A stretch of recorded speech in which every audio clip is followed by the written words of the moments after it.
To introduce backward highlighting, let's start with the problem. So I've decided I'd like to listen to some music.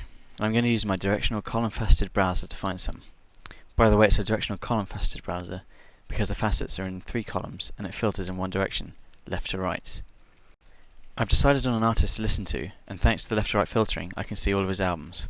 But he's got a lot of songs, and at the moment I feel like listening to his country and folk style stuff. But the genre column isn't telling me anything at all, so all I can do is try out country. But he's not in there. What about folk? Luckily he's in there, but he's not selected anymore. I don't know why the genre column didn't just tell me which genres he was in. There are 3 ways a browser could let me do this.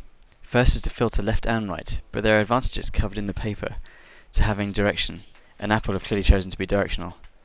Second, the browser could let me reorder the columns, like you can in MSpace, but then if the genre was in the middle, and I started by selecting folk, I wouldn't be able to see any of the artists that were folk.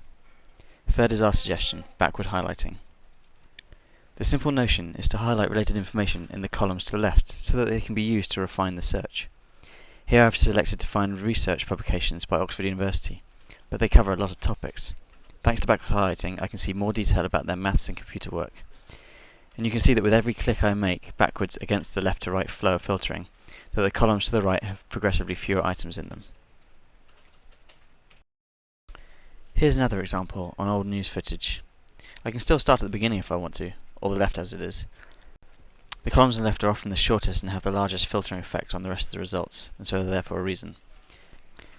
After making a couple of selections, I might see a result straight away that looks interesting.